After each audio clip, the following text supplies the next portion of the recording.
দেশে করোনায় আরও 21 জনের মৃত্যু, শনাক্ত আরও 1,666। ঈদের দ্বিতীয় দিন নগরীর পথে কমেছে মানুষের উপস্থিতি। অযথা জনসমাগম ভয়ানক বিপদ ডেকে আনছে, মন্তব্য ওবায়দুল কাদেরের।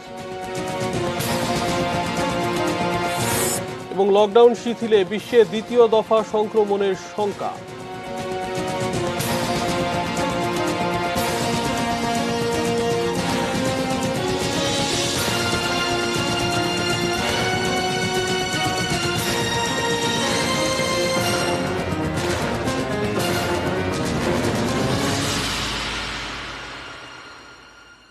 দেখছেন ATN নিউজ অ্যাট 6-এ আপনাদের সবাইকে আমন্ত্রণ জানাচ্ছি। আমি শাইখুল মাশায়েক। প্রিমিয়ার সিমেন্ট সংবাদ শিরোনাম শুনছিলেন। VSL angle channel HB VSL Bikrampur steel limited. Corona মহামারীর এই দুঃসময়ে কর্তব্য পালন করে যাচ্ছেন নিষ্ঠাবান অনেক চিকিৎসক। সীমিত জনবল ও সুযোগ সুবিধার মধ্যেই আর্তপীড়িতের প্রতি তাঁরা বাড়িয়েছেন গভীর মমতার হাত। তাঁদের প্রতি ATN নিউজের ভালোবাসাময় আয়োজন থ্যাংক ইউ ডক্টর। সাথে থাকছে দি একমি ল্যাবরেটরিজ লিমিটেড।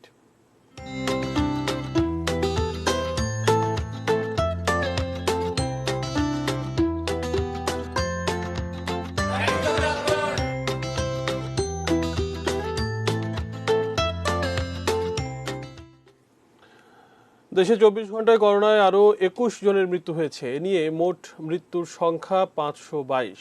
এ সময় করোনা রোগী শনাক্ত হয়েছেন 1,166 জন। আর এই পুরো সময় সুস্থ হয়েছেন 245 জন।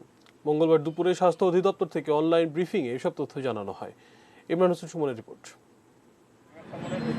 সোমবার ছিল ঈদুল ফিতর, ছিল ছুটির আমেজ। তাই রাজধানীর করোনা পরীক্ষার ল্যাবে নমুনা দেওয়ার ভিড় ছিল কম।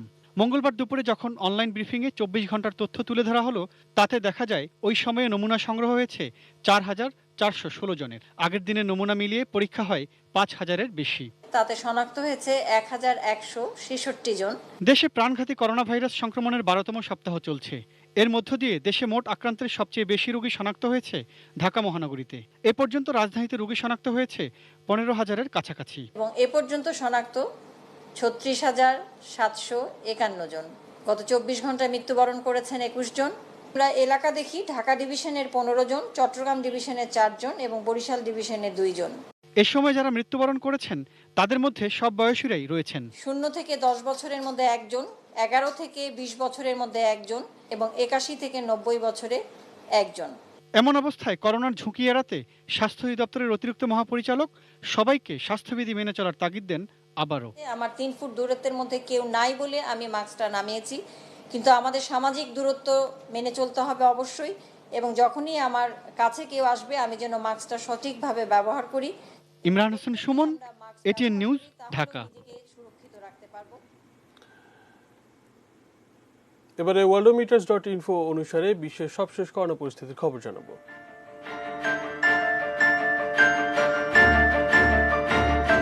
সারা বিশ্বে আক্রান্তের সংখ্যা 56,09,585। সুস্থ হয়েছেন 23,86,321 জন এবং মৃতের সংখ্যা 3,48,319। এদিকে বাংলাদেশে আক্রান্তের সংখ্যা 36,751। সুস্থ হয়েছেন 7,579 জন এবং এ পর্যন্ত মৃতের সংখ্যা 522।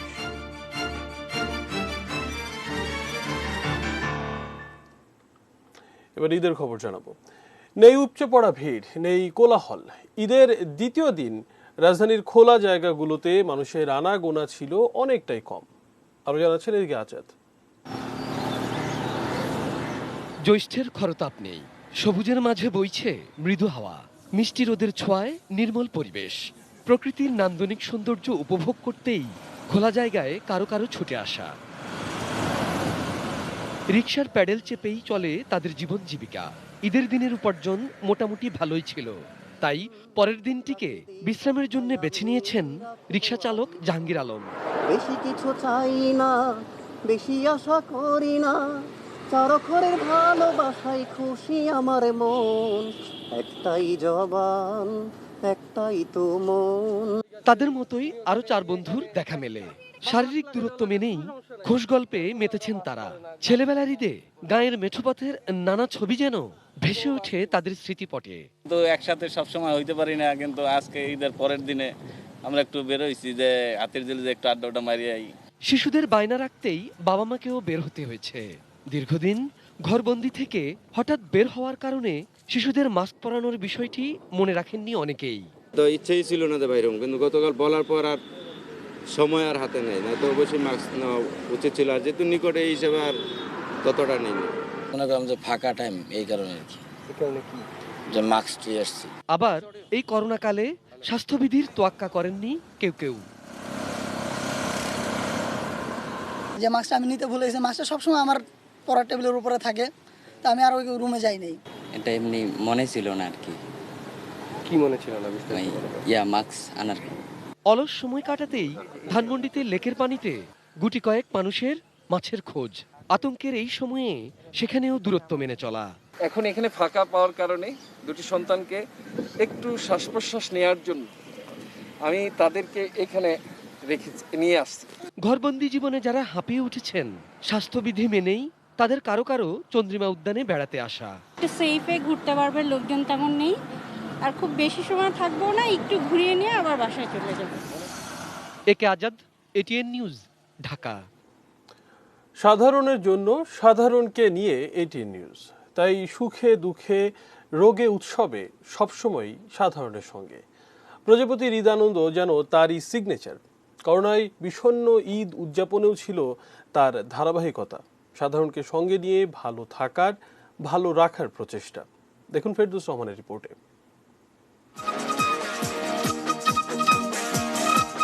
করোনায় বিচ্ছিন্ন বিশ্বে দূরত্ব বেড়েছে দেশ থেকে দেশের, মানুষ থেকে মানুষের। তবে এই সামাজিক দূরত্ব মনের ভালোবাসা প্রকাশে বাধ সাধেনি। এবার ঈদেও তাই কাছে থেকে দূরে কিংবা দূরে থাকা স্বেচ্ছাবন্দী আপনজনকে ভালোবাসা পৌঁছে দিতে এটিএন নিউজের প্রজাপতির ঈদ আনন্দ।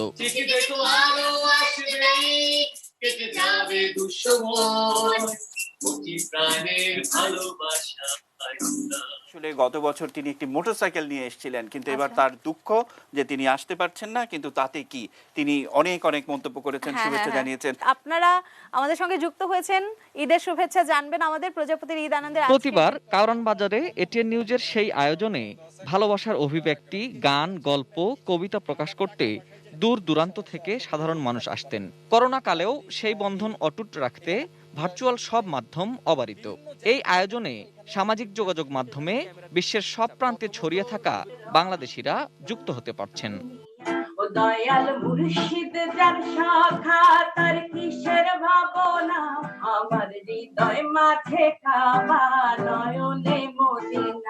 সবাইকে ঈদ উল ফিতরের অনেক অনেক শুভেচ্ছা। ঈদ মুবারক। মানুষের হৃদয় নিংড়ানো সেই ভালোবাসাটুকু সযত্নে প্রচার করছে এটিএন নিউজ। কারণ সাধারণের মনের কথাই আমাদের অমূল্য সম্পদ। করোনার সময় ঈদ কেমন গেছে? ঈদ তো গেছে মোটামুটি, আমরা কাটাইছি, কষ্টের ভিতর দিয়ে কাটাইছি। রাত তুমি ঈদের দিন কি করছো? ঈদের দিন কি করছো বলো? নামাজ পড়ছো? এর আগে এটিএন নিউজের এই প্রোগ্রামটা আমি দেখছি গুহাতে, যখন ভালো লাগতো, অনেকে গান গাইতো, অনেক অনুষ্ঠান হইতো, এবং যারা যারা অফিসে ছিল তারা স্টাফরা মিলে একটা অনুষ্ঠান করতো, আনন্দ করতো। সেই আনন্দটা হচ্ছে না। বাট যেহেতু এখন আমি বাইরে থেকে আমার বাবা মাকে যে উইশটা করতে পারছি, আগে যারা দেখতাম তাদের বাবা মাকে করতে পারছি, সেটা এখন আমি পারছি। এর জন্য এটিএন নিউজকে ধন্যবাদ। ভালোবাসার প্রকাশ কেবল ভার্চুয়ালি সীমাবদ্ধ রাখা হয়নি। অন্যবার প্রজাপতির ঈদ আনন্দে যারা যুক্ত করেন সবাইকে, এবার তারাই ভালোবাসার বার্তা নিয়ে সাধারণের কাছে। ঢাকার রাজপথে তাদের মাধ্যমে যুক্ত হতে পেরেছেন যে কেউই।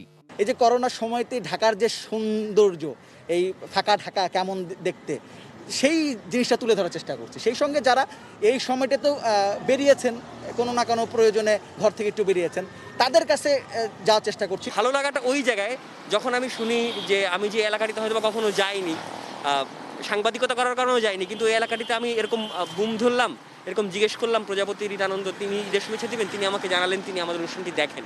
ভালোবাসার বন্ধনে কিছু পাওয়া অধিকার হয়ে যায়। সেই দাবি পূরণে প্রজাপতির ঈদ আনন্দ আছে, থাকবে। দুঃখ যতই আসুক, সাধারণের সঙ্গে সাধারণের হয়ে থাকাই এটিএন নিউজের সফলতা। Ferdous Rahman, ATN news, Dhaka. সরকারি নিষেধাজ্ঞা অমান্য করে যারা অযথা ঘোরাফেরা করছেন, হাট বাজারে জনসমাগম করছেন, তাদের এই উদাসীনতা ভয়ানক বিপদ ডেকে আনছে। মন্তব্য আওয়ামী লীগের সাধারণ সম্পাদক ওবায়দুল কাদেরের। সরকারি বাসভবন থেকে ভিডিও বার্তায় তিনি বলেন, এর ফলে করোনা পরিস্থিতি নিয়ন্ত্রণের বাইরে চলে যাবে। আগামী কিছুদিন পরিস্থিতি বাংলাদেশে আরও কঠিন হবে বলে বিশেষজ্ঞরা আশঙ্কা প্রকাশ করেছেন। ধৈর্য হারা না হয়ে সাবধানতা অবলম্বনের জন্য আমি আবারও আহ্বান জানাচ্ছি। যারা ফ্রন্ট লাইনে যুদ্ধ করছেন তাদেরও মনোবল না হারিয়ে সাহসিকতার সঙ্গে লড়াইয়ের আহ্বান জানাচ্ছি। এক শ্রমিক করোনায় আক্রান্ত হওয়ায় বান্দরবানের লুম্বিনী লিমিটেড নামে একটি পোশাক কারখানা লকডাউন করেছে প্রশাসন। সেই সাথে কারখানাটির 541 জন শ্রমিককে হোম কোয়ারেন্টিনে থাকার নির্দেশ দেওয়া হয়েছে। অতিরিক্ত জেলা প্রশাসক মোহাম্মদ শামীম হোসেন জানান, সোমবার বিকেলে কারখানাটির এক শ্রমিক করোনা পজিটিভ হওয়ার খবরে রাতেই কারখানাটি লকডাউন করে দেওয়া হয়। পাশাপাশি আশেপাশে ব্যবসা প্রতিষ্ঠানগুলোও বন্ধ রাখার নির্দেশ দেওয়া হয়েছে। বান্দরবান জেলা শহরের কাছে মেঘলা পর্যটন কেন্দ্র এলাকায় লুম্বিনী লিমিটেড নামের পোশাক কারখানাটি অবস্থিত। এতে প্রায় 550 শ্রমিক কাজ করেন। লকডাউন শিথিলের কারণে বিশ্বজুড়ে দ্বিতীয় দফায় করোনা সংক্রমণ ও বিস্তারের আশঙ্কা প্রকাশ করেছে বিশ্ব স্বাস্থ্য সংস্থা। বিশেষ করে ইউরোপের দেশগুলো ও যুক্তরাষ্ট্রকে আবারও সতর্ক করা হয়েছে। সাধারণ মানুষকে স্বাস্থ্যবিধি মানতে নজরদারি অব্যাহত রাখা ও নিয়মিত করোনা পরীক্ষার উপর জোর দিয়েছে WHO। মেমোরিয়াল ডে উপলক্ষে যুক্তরাষ্ট্রের সমুদ্র সৈকতগুলোতে অবাধে যাতায়াত করছে মানুষ। অনেকের মুখে মাস্ক দেখা যায়নি। 29 জুন পর্যন্ত সামাজিক দূরত্ব বজায় রেখে চলতে নতুন নির্দেশনা দিয়েছে জার্মানি। দেশটিতে লকডাউন শিথিলের পর গত এক মাসের কম সময়ে প্রায় 450 জন নতুন করে আক্রান্ত হয়েছেন।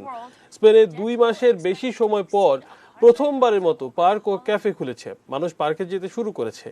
এদিকে জার্মানি, আইসল্যান্ড, ইতালি, স্পেনে জিম ও সুইমিং পুল খুলেছে। সংক্রমণের হার কমে যাওয়ায় গ্রিস রেস্তোরাঁ খুলে দিয়েছে। আপাতত তারা গ্রাহকদের শুধু আউটডোর সার্ভিস দিতে পারবে। আগামী 15 জুন থেকে অপরিহার্য নয় এমন দোকান খোলা যাবে যুক্তরাজ্যে। অস্ট্রিয়া ও জার্মানির সঙ্গে সীমান্ত খুলে দিতে শুরু করেছে চেক রিপাবলিক। লকডাউন পুরোপুরি তুলে নিয়েছে ফিলিস্তিন। স্বাস্থ্যবিধি মেনে ব্যক্তিগত গাড়ি চলাচল, দোকান ও রেস্টুরেন্ট খুলে দেওয়ার সিদ্ধান্ত নিয়েছে উগান্ডা। এদিকে ইকুয়েডরে করোনার বিস্তার ঠেকাতে কয়েকটি রাষ্ট্রীয় কোম্পানি বন্ধ ও বেতন স্থগিত করায় বিক্ষোভ করেছে অন্তত 2000 মানুষ। করোনা ভাইরাসের ভ্যাকসিনের প্রথম দফার পরীক্ষা শুরু করেছে যুক্তরাষ্ট্রের ম্যারিল্যান্ডের কোম্পানি নোভাভ্যাক্স। সোমবার প্রতিষ্ঠানটি তাদের ভ্যাকসিন একজনের শরীরে প্রয়োগ করে এই পরীক্ষা শুরু করে। জুলাই মাসে এর ফল পাওয়া যেতে পারে। প্রাথমিক ধাপ সফল হলে তারা কয়েকটি দেশে দ্বিতীয় ধাপ শুরু করবে। বিশ্বজুড়ে 100টির বেশি ভ্যাকসিন তৈরিতে কাজ চলছে। এর মধ্যে যে কয়েকটি ভ্যাকসিন মানবদেহে পরীক্ষার পর্যায়ে পৌঁছেছে, এদের মধ্যে নোভাভ্যাক্সের ভ্যাকসিনটি অন্যতম। গত এপ্রিলে নোভাভ্যাক্স তাদের ভ্যাকসিন হিসেবে NVX-CoV2373 শনাক্ত করার ঘোষণা দেয়। ইমিউন প্রতিক্রিয়া বাড়ানোর জন্য নোভাভ্যাক্স তাদের ম্যাট্রিক্স এম অ্যাডজুভান্ট সহায়ক ব্যবহার করছে। অ্যাডজুভান্ট মূলত ভ্যাকসিনকে শক্তিশালী প্রতিরোধ ক্ষমতা তৈরিতে ব্যবহৃত হয়, যার মধ্যে বেশি পরিমাণ অ্যান্টিবডি উৎপাদন, ভাইরাস ও ব্যাকটেরিয়ার বিরুদ্ধে দীর্ঘ সময় সুরক্ষার বিষয়টি যুক্ত থাকে।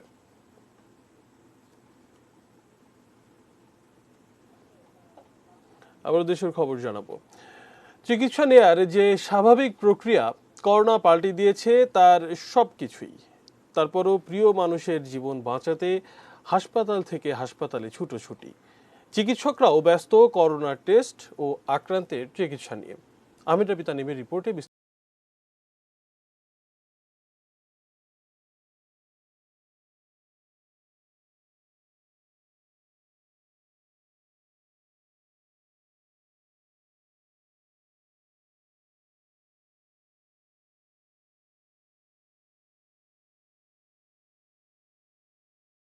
ঈদ আসে প্রতি বছরই, কিন্তু এই মুহূর্তে ঈদের আনন্দের চেয়ে জরুরি জীবন বাঁচানো। আর মানুষটা যদি হয় মা, তাহলে মাকে সুস্থ করে তোলার এই যুদ্ধটাই সন্তানের কাছে সবচেয়ে গুরুত্বপূর্ণ।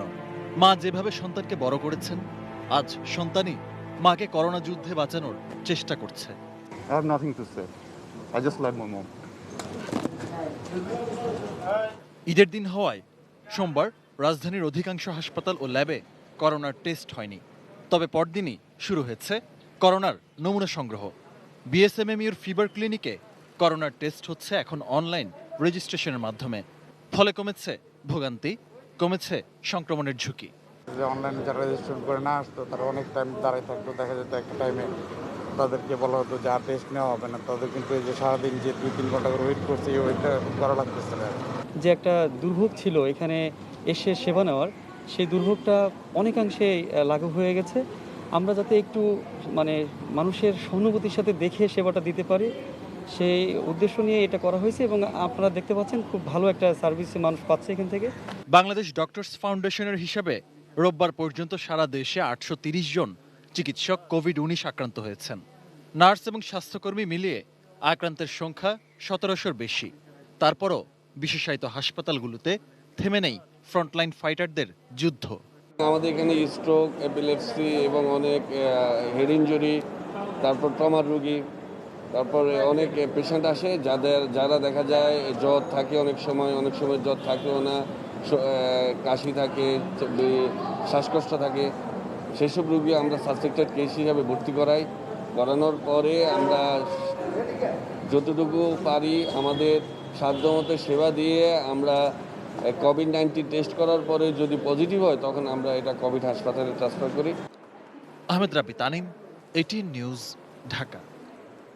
এবার এটিএন নিউজের নিয়মিত আয়োজন থ্যাংক ইউ ডক্টর, সাথে থাকছে দি একমি ল্যাবরেটরিজ লিমিটেড।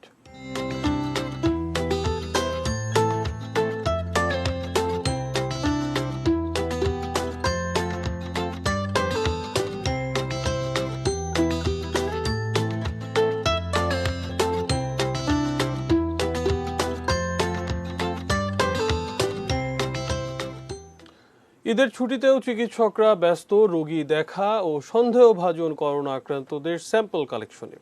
সুরক্ষা বিধি মেনেই চলছে চিকিৎসা, তবে রোগীদের আরও সচেতন হওয়ার আহ্বান চিকিৎসকদের। শিশু হাসপাতাল থেকে ফিরে জানাচ্ছেন সাব্বির আহমেদ। হাসপাতালগুলোতে সংক্রমণের আশঙ্কা অনেক বেশি, কারণ এখানেই প্রতিদিন শত শত মানুষ আসছেন করোনার উপসর্গ নিয়ে। তাই অনেকেই পারতপক্ষে হাসপাতালে আসতে চান না অসুস্থ হলেও। তবুও নিরুপায় হয়ে আসতে হয় অনেককেই, কারণ বেশিরভাগ হাসপাতালেই চিকিৎসা দেয়া হচ্ছে সীমিত আকারে। ট্রমা হসপিটালে গিয়েছি, ওখানে কোনো ডক্টর নেই। হ্যাঁ, সাধারণ একজন ডক্টর আছে, কিন্তু উনি শিশু বিশেষজ্ঞ না। আমার দরকার আমার বাচ্চাটা অসুস্থ। ট্রিটমেন্ট পাইছি, অনুমান কইছে ওষুধটা খাওয়া আল্লাহর রহমতে সেরে যাবে। করোনার এই সময়ে চিকিৎসা দেয়াটাই সবচেয়ে বড় চ্যালেঞ্জ। তাই চিকিৎসকদের কাছে জানতে চাওয়া চ্যালেঞ্জকে তারা কিভাবে দেখছেন। এখন পর্যন্ত প্রায় আমি 30টা পেশেন্টের মতো দেখছি। এর মধ্যে আমরা বেশি পেয়েছি নিউমোনিয়া, যেটা আমরা বাচ্চাদের একটা শ্বাসকষ্ট। কিছু আমরা পেয়েছি ব্রঙ্কিওলাইটিস, এটাও নিউমোনিয়ার মতোই। তারপরে কিছু আছে বাচ্চাদের যে জ্বর, ঠান্ডা, কাশি, যেটা এইগুলোই বাচ্চার আমাদের কাছে এখন বেশি সমস্যাটা নিয়ে আসতেছে। শিশু হাসপাতালের টিন শেডের একটি অংশকে বিশেষভাবে তৈরি করা হয়েছে সন্দেহভাজন করোনা শনাক্তদের জন্য। কয়েকজন চিকিৎসকের তত্ত্বাবধানে এখানে চলছে নমুনা সংগ্রহ। বিভিন্ন জায়গা থেকে আসা নমুনা বিশেষায়িত ল্যাবে পরীক্ষা করছেন চিকিৎসকরা। আমরা তো আর জানি না কোন রোগী পজিটিভ বা নেগেটিভ, তো আমরা স্যাম্পল নিতেছি, বাইরে থেকে স্যাম্পল আসতেছে, রিসিভ করতেছি, এবং রোগী আসলে তাকে আমরা প্রয়োজনীয়ভাবে টিস্যু দিতেছি, তারপর এথানল দিতেছি, যাতে রোগী ঠিক থাকতে পারে, আমরাও ঠিক থাকতে পারি। যারা এখানে আসছেন তাদের জন্য একটি ছোট্ট পরামর্শ, যে তারা যখন আসবেন স্যাম্পল টেস্ট করার জন্য, তারাও যেন তাদের যে নিরাপত্তা, সেই নিরাপত্তাটা পুরোপুরি মেনটেন করে তারপর এখানে আসেন। তো এখানে যারা কাজ করছেন তারা নিঃসন্দেহে এই করোনা যুদ্ধের ফ্রন্টলাইন যোদ্ধা। Thank you doctor. Sabbir Ahmed, ATN news, Dhaka. সময় হলো বাজিদ স্টিল বিরতি নেবার, এরপর আরো যা থাকছে।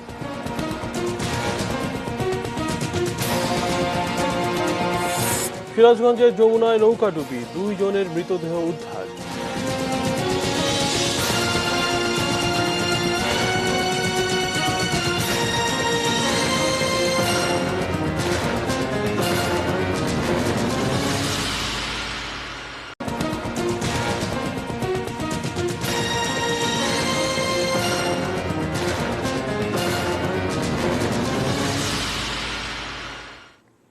বিরতির পর আবার আমন্ত্রণ জানাচ্ছি News@6-এ। ধন্যবাদ আমাদের সঙ্গে থাকার জন্য। সিরাজগঞ্জে যমুনা নদীতে যাত্রী বোঝাই নৌকাডুবির ঘটনায় শিশুসহ 2 জনের মৃতদেহ উদ্ধার হয়েছে। নিখোঁজ হয়েছেন অন্তত 10 জন। পুলিশ জানায় দুপুরে এনায়েতপুর থেকে অর্ধশতাধিক যাত্রী নিয়ে নৌকাটি চৌহালির দিকে যাচ্ছিল। পথে স্থলচর এলাকায় অতিরিক্ত যাত্রী বোঝাই নৌকাটি ডুবে যায়। এ সময় সাঁতরে অনেকেই পাড়ে চলে আসেন। পরে 2 বছরের শিশু ও পাশান আলী নামে একজনের মৃতদেহ উদ্ধার করে স্থানীয়রা। নিখোঁজদের উদ্ধারে কাজ চালাচ্ছে সিরাজগঞ্জ ফায়ার সার্ভিসের ডুবুরি দল।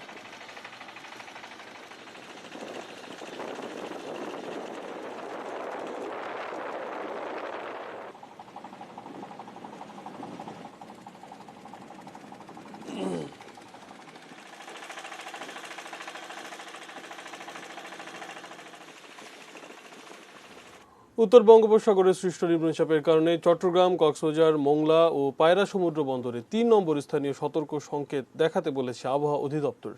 এর ফলে উপকূলীয় এলাকা এবং সমুদ্র বন্দর সমূহের উপর দিয়ে ঝড়ো হাওয়া বয়ে যেতে পারে।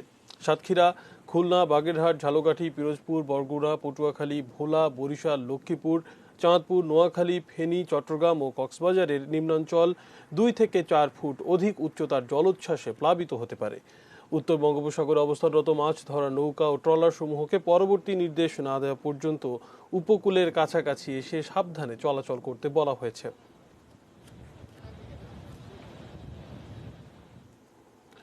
লক্ষ্মীপুরের রায়পুরে দুর্বৃত্তের ছোড়া অ্যাসিডে গুরুতর আহত হয়েছেন মা ও 2 মেয়ে। যৌতুক সংক্রান্ত বিরোধে স্বামীর বাড়ির লোকজন এই কাজ করেছে বলে জানিয়েছেন স্থানীয় ইউপি চেয়ারম্যান। ভুক্তভোগী ও স্থানীয়রা জানান, কেরোয়া ইউনিয়নের 5 নম্বর ওয়ার্ডের মীরগঞ্জে নিজ বাড়িতে 2 মেয়ে সুমাইয়া ও সুমিকে নিয়ে ঘুমিয়েছিলেন আনোয়ারা বেগম। পরে ভোরে জানালার কাঁচ ভেঙে দুর্বৃত্তরা তাদের উপর অ্যাসিড নিক্ষেপ করে পালিয়ে যায়। এতে ঘুমন্ত 2 বোন ও মায়ের গলা ও মুখ সহ বিভিন্ন অংশ ঝলসে যায়। তাদের চিৎকারে লোকজন এসে উদ্ধার করে লক্ষ্মীপুর সদর হাসপাতালে ভর্তি করা হয়। পরে উন্নত চিকিৎসার জন্য তাদেরকে ঢাকায় পাঠানো হয়। এ ঘটনায় জড়িতদের ধরতে পুলিশের অভিযান চলছে।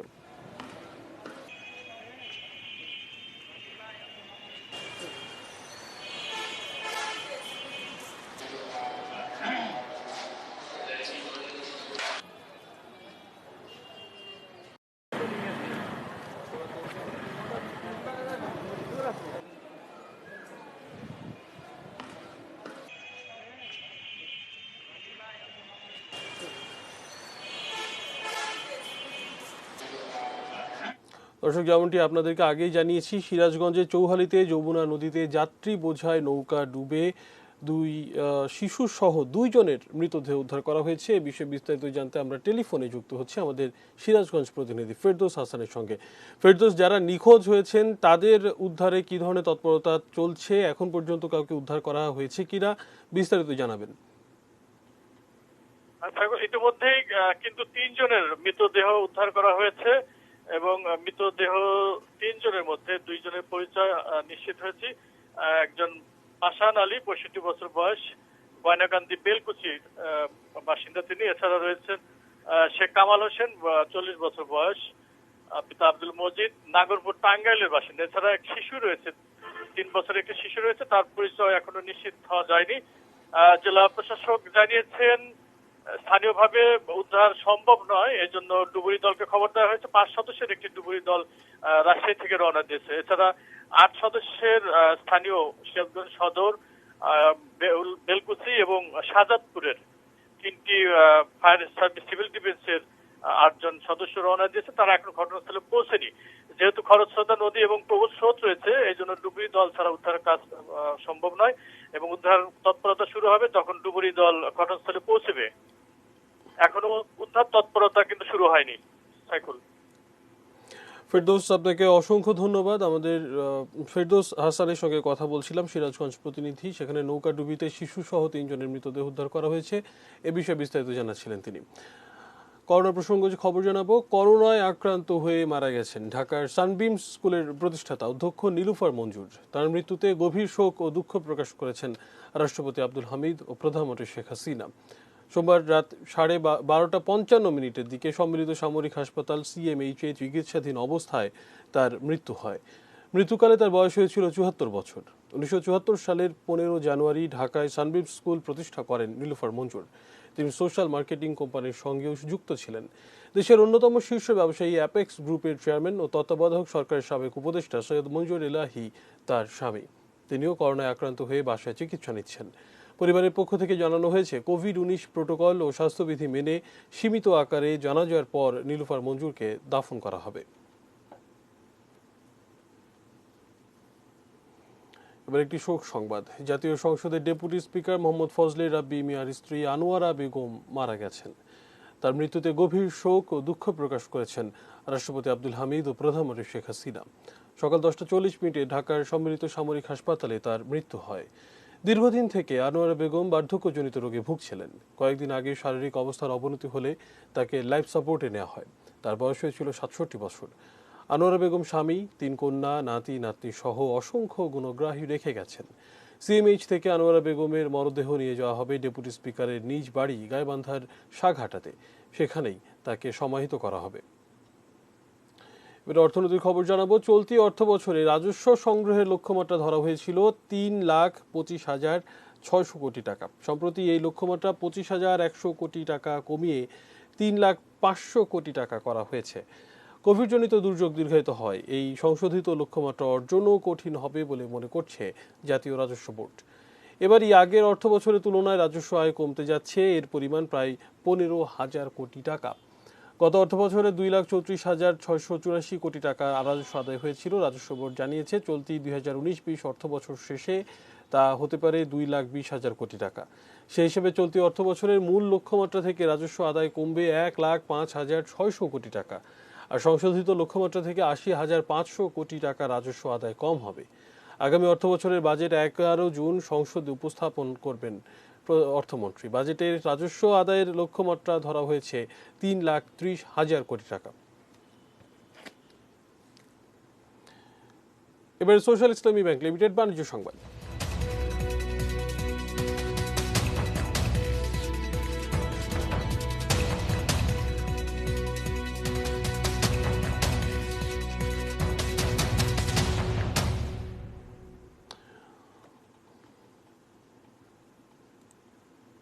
ঈদের ছুটিতে কার্যক্রম নিরবচ্ছিন্ন রাখার লক্ষ্যে চট্টগ্রাম বন্দর কর্তৃপক্ষ বিভিন্ন উদ্যোগ নিয়েছে। প্রতিবছর ঈদের ছুটিতে চট্টগ্রাম বন্দরে ভয়াবহ কন্টেইনার জটের সৃষ্টি হয়।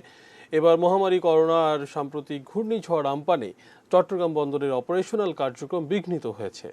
ঈদের ছুটিতে কন্টেইনার ডেলিভারি কার্যক্রম স্বাভাবিক রাখতে বিভিন্ন পদক্ষেপ নিয়েছে বন্দর কর্তৃপক্ষ। এর মধ্যে অর্ধেক রেন্ট মওকুফ অন্যতম। এতে বন্দর ব্যবহারকারীরা সন্তোষ প্রকাশ করেছেন। আরও 1 মাস এই সুযোগ বহাল রাখার দাবি জানিয়েছেন তারা। মেডেল প্রেজেন্ট সুজলা সুফলা থাকছে এবারে।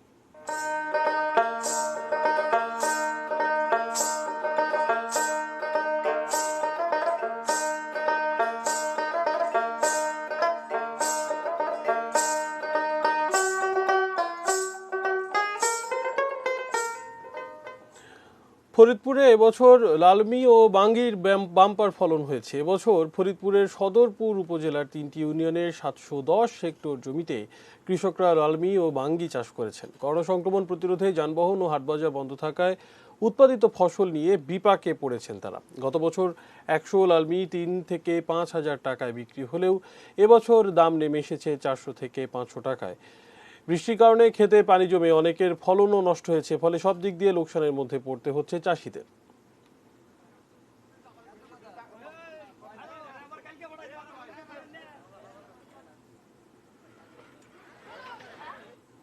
সময় হলো আরো একবার বাজিদ স্টিল বিরতি নেবার, এরপর আরো জানিয়ে ফিরব।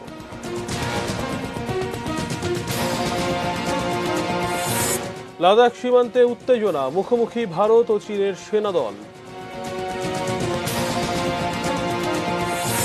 এবং আইসিসির নতুন নিয়ম মানা খুব কঠিন হবে বললেন সুজন।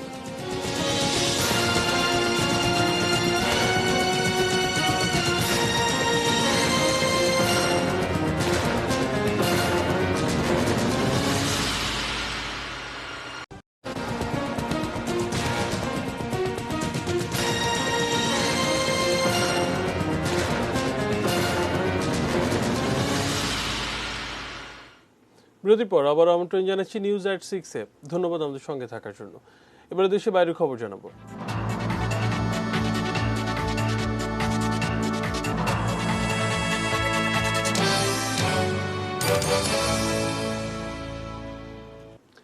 ভারতের লাদাখ সীমান্তে প্রতিনিয়ত বাড়ছে উত্তেজনা। পূর্ব লাদাখে সীমান্ত রেখার বেশ কিছু অঞ্চলে ভারত ও চীনের সেনারা মুখোমুখি অবস্থান নিয়েছে।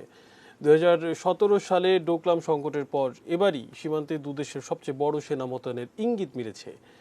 প্যানগং সো ও গালওয়ান উপত্যকায় শক্তি বাড়িয়েছে ভারতীয় সেনারা, সেখানে প্রায় 2500 সেনা মোতায়েন করেছে চীনও। অতীতের মতো এবারও ভারত চীনা সৈন্যদের বিরুদ্ধে গালওয়ান সীমান্ত অতিক্রম করার অভিযোগ তুলেছে, ফলে বাড়ছে উদ্বেগ। গত 5 মে চীন ও ভারতীয় সেনাদের মধ্যে সংঘর্ষের পর থেকে পূর্ব লাদাখের পরিস্থিতি ক্রমেই খারাপ হচ্ছে। ওই দিন দুদেশের সেনা সদস্যরা লোহার রড, পাথর ও লাঠি নিয়ে সংঘর্ষে লিপ্ত হয়। এতে দুপক্ষে বেশ কিছু সেনা আহত হয়।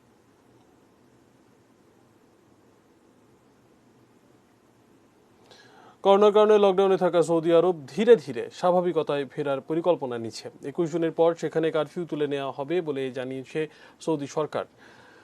আগামী 31 মে থেকে মক্কার মসজিদুল হারাম বাদে দেশের অন্যান্য মসজিদগুলো খুলে দেওয়া হবে। প্রাথমিকভাবে 20 জুন পর্যন্ত এটি বহাল থাকবে। সামাজিক দূরত্ব ও সুরক্ষা ব্যবস্থার উন্নতি পর্যবেক্ষণের পর এ বিষয়ে পরবর্তী সিদ্ধান্ত নেবে সরকার। রমজানে জারি করা 24 ঘন্টার কারফিউ শিথিল করে বিকেল 3টা থেকে সকাল 6টা পর্যন্ত করা হয়েছে। কারফিউ পুরোপুরি শিথিলের পরিকল্পনা 21 জুনের পর। সরকারি ও বেসরকারি খাতের কর্মীদের কর্মক্ষেত্রে ফেরার অনুমতি দেওয়া হয়েছে। অভ্যন্তরীণ ফ্লাইট চালুর সিদ্ধান্ত নেওয়া হলেও বন্ধ থাকছে আন্তর্জাতিক ফ্লাইট চলাচল।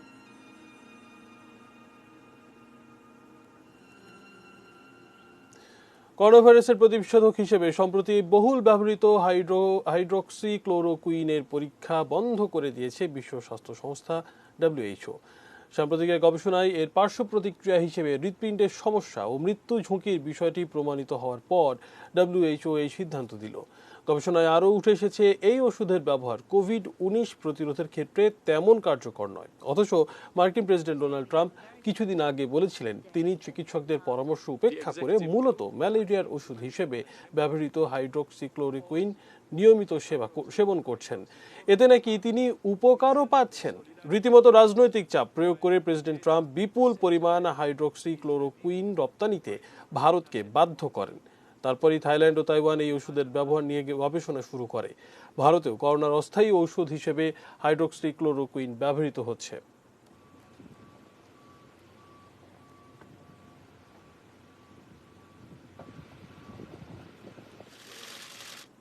এবারে খেলার খবর জানাবো।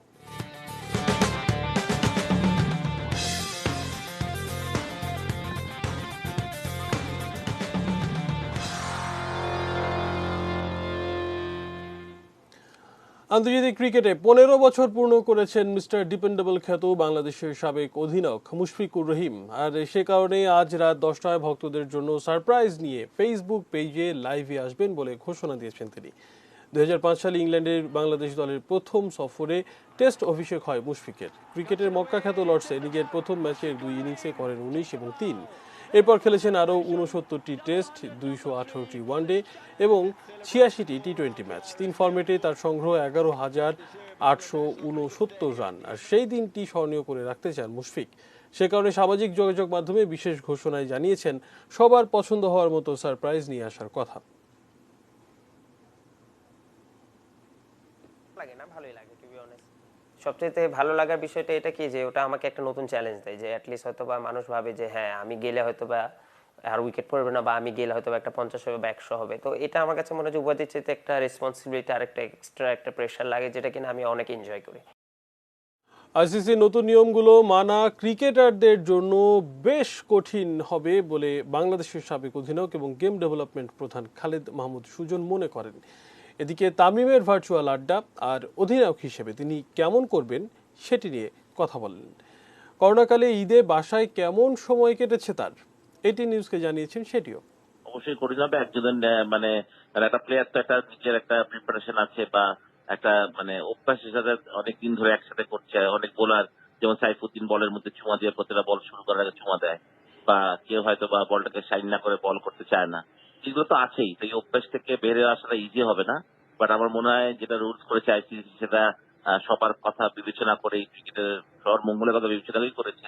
এটা তো সচরাচর হয় না, এটা খুব পায়োনিয়ার একটা ব্যাপার ছিল আসলে, যে একজন খেলোয়াড় এবং বাংলাদেশ টিমের এখন ওয়ানডে টিমের ক্যাপ্টেন তার থেকেই আসা এবং প্রত্যেকটা প্লেয়ারদের সাথে তাদের আড্ডা বা যেটা ক্রিকেটের কথাও ছিল, ক্রিকেটের বাইরের কথাও ছিল, এটা একটা বিরাট ব্যাপার এবং মানুষ আমার মনে হয় যে এই সময়টাতে টাইমের ওই 1 ঘন্টা শো গুলাতে ডেফিনেটলি এনজয় করেছে। যে কোনো ক্যাপ্টেনের জন্য ক্যাপ্টেনি করাটা চ্যালেঞ্জিং। আই ট্রাস্ট যে ও ভালো করবে, আমার দোয়া থাকার জন্য যাতে ও অনেক ভালো করে এবং বাংলাদেশ বর্তমানে যেখানে আছে ওয়ানডে ওর থেকে আরো আমরা সামনে এগোবো, সেটাই আমি বিশ্বাস করি। আসলে আমরা কোথাও যেতে পারবো না, ঈদের দিন বাসায় থাকতে হবে। যেটা হয়েছে যে ফোনের মাধ্যমে আসলে বেশি যোগাযোগ হয়েছে, আত্মীয় স্বজন, বন্ধু বান্ধব, ভাই বোন যারাই আছে বেশির কথা। এবং যে আপনার বর্তমান যুগে তো আমরা একটা কল্যাণে আমরা আসলে ভিডিও চ্যাট করতে পারি, সেই হিসাবে একটা সবার সাথে দেখা হয়েছে, কথা হয়েছে, সামনাসামনি দেখা হয়নি, বাট ফোনের মাধ্যমে দেখা হয়েছে, কথা হয়েছে। করোনা উপসর্গ নিয়ে মারা গেছেন সাবেক ন্যাশনাল চ্যাম্পিয়ন এবং বাংলাদেশ কারাতে দলের সাবেক কোচ মোহাম্মদ হুমায়ুন কবির জুয়েল। মঙ্গলবার সকালে রাজধানীর একটি হাসপাতালে ইন্তেকাল করেছেন তিনি। মৃত্যুকালে তার বয়স হয়েছিল 52 বছর। অসুস্থতার কারণে 2 দিন আগে হাসপাতালে ভর্তি করা হয় তাকে। করোনা পরীক্ষার পর রেজাল্ট নেগেটিভ এসেছিল, আবার অবনতি হলে আইসিইউতে ভর্তি করা হয়। সেখানে সকাল 8টার দিকে ইন্তেকাল করেছেন জুয়েল। মারা যাওয়ার পর জানা যায় তিনি করোনা পজিটিভ ছিলেন। মারা যাওয়ার সময় তিনি স্ত্রী, 1 ছেলে ও 1 মেয়ে সহ অসংখ্য গুণগ্রাহী রেখে গেছেন। এবার এক নজরে প্রিমিয়ার সিপের শিরোনামগুলো জানিয়ে দিচ্ছি আরো একবার।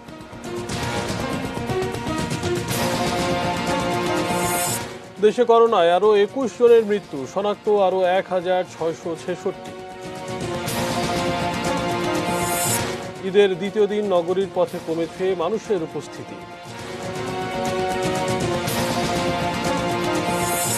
অযথা জনসমাগম ভয়ানক বিপদ ডেকে আনছে, মন্তব্য ওবায়দুল কাদেরের। লকডাউন শিথিলে বিশ্বে দ্বিতীয় দফা সংক্রমণের শঙ্কা। সিরাজগঞ্জের যমুনায় নৌকাডুবি, 2 জনের মৃতদেহ উদ্ধার। লাদাখ সীমান্তে উত্তেজনা, মুখোমুখি ভারত ও চীনের সেনাদল। এবং আইসিসির নতুন নিয়ম মানা খুব কঠিন হবে বললেন সুজন।